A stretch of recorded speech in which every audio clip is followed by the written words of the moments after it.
So we move to the Tigers at number 7 in Athlon's top 25. Clemson, of course, the national champions and maybe the best team in college football over the last 2 seasons, drops off a little bit. That's what's expected for obvious reasons. Big losses along the defensive line, at quarterback most notably, and at wide receiver, and losing Wayne Gallman at running back as well, Mike. Yeah, so what exactly is left at Clemson? Well, what's left is a couple of really good recruiting classes and a lot of unproven guys. But, you look at Clemson, they are returning Deion Kane at receiver, a guy like Hunter Renfrow, so there is some talent coming back. But when you lose guys like Mike Williams, Artavis Scott, you lose Deshaun Watson at quarterback, which is a monumental loss, one of the biggest losses in college football heading into 2017, just given, everything that he did for that offense over the last few seasons. Running back Wayne Gallman, as you alluded to. The defensive side of the ball, you lose Ben Boulware, Cordrea Tankersley, a lot of talent on that side of the ball. But, Clemson has done a great job in Dabo Swinney's time there at developing talent. And that's what happened with Deshaun Watson. That's what happened with Wayne Gallman, all the guys I just mentioned. They were really good young prospects at the high school level that came in and played extremely well at the collegiate level and ultimately won a national championship last year after back-to-back trips. It's likely that Clemson takes a step back this year, but that doesn't mean they won't be really, really good. They're going to have the playmakers across the board because they always do, no matter who it is, no matter who leaves and comes back. They know they're going to have Deion Kane, Hunter Renfrow, the national championship hero. The quarterback position is really interesting to me because you have Kelly Bryant, who's a junior coming in. He was backing up Deshaun Watson, pretty solid talent there. Hunter Johnson is a name to remember at the quarterback position, more of a pocket passing type guy. And then they got Zarek Cooper, who does a little bit of both, a little bit more of a dual threat guy. So there are questions there to begin with, just because the offense is going to look so different across the board for the Tigers. It's going to start at quarterback. Who's going to replace Deshaun Watson? It's really hard to replace a guy of his caliber, but if they can have somebody fill the void, not really turn the football over, able to make some plays, running the football, throwing the football, because that's how effective Dabo Swinney's offensive system can be. When the quarterback's able to become more of a dual threat and they're able to have a guy who's not just a pocket passer, but a guy that can, elude the rush with his feet as well, which is why I think Zarek Cooper or Kelly Bryant ultimately will win the starting quarterback job, despite Hunter Johnson being absurdly talented from a pocket passing perspective. So it'll be really interesting to see if they ultimately go with a guy like Hunter Johnson, whether or not the offense changes. What's the playbook going to look like? You're not going to see a lot of design quarterback runs with Hunter Johnson just because he's not that type of player. So how much does the offense change if they ultimately go with that kind of guy? And that's the kind of things that we'll be sitting here looking for in the early part of their schedule. And like you said, that early meeting with Louisville, they play Florida State in November, which will be a very tough game that could end up ultimately deciding the ACC Atlantic, depending on what happens in that Louisville game early in the season. But Clemson's going to be really talented. They go to Blacksburg in late September. That's a game to watch out for because, Virginia Tech, going to Blacksburg is a tough place to play anyway.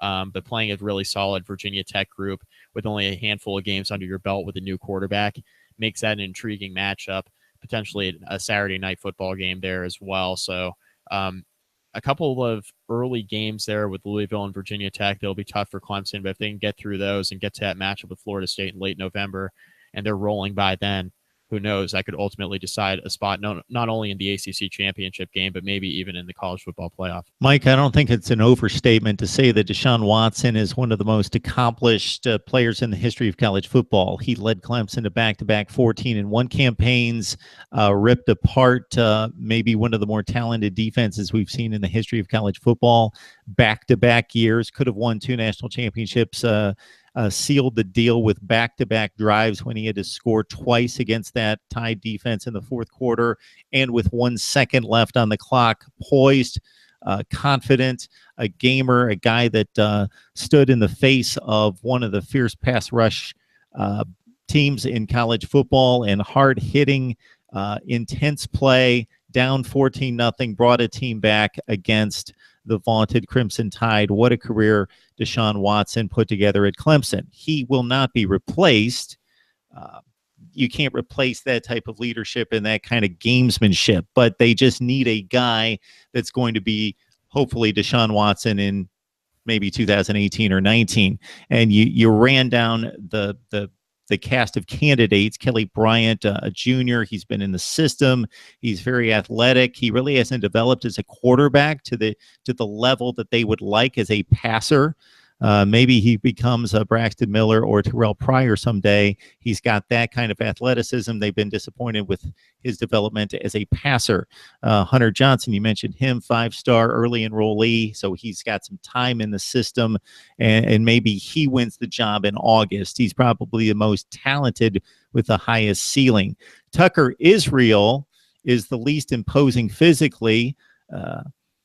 But unfortunately for a lot of Clemson fans, he probably had the most impressive spring and certainly the most impressive spring game. He's a redshirt sophomore, and again, at 5'10", he's the least imposing and athletically gifted, but he has played very well in-house. Sarah Cooper, redshirt freshman, he's got a shot, although he's a little bit back in the competition. The reason I like Clemson to possibly challenge Florida State, and you know what the deal is there, it's a one-game series to win the division, get to the ACC championship game, and then be the favorite to win the entire conference, and then you've got about an 80 to 90% certainty of getting to the college football playoff, is that this team is loaded in both trenches. On the offensive line, they are loaded with Mitch Hyatt, the left tackle, one of the best in the business, and this is probably the best offensive line in the ACC. And defensively, anytime you've got Brent Venables and what he has accomplished there, they're in good shape.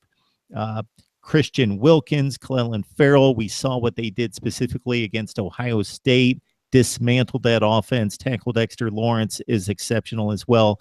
Kendall Joseph, one of the best linebackers in the ACC. So the defense is going to be fine, and the offensive line is going to be so good. I think it allows the quarterback who's going to win the job to kind of fall into place and be able to breathe back there and develop his quarterbacking skills and leadership skills in the early weeks of September.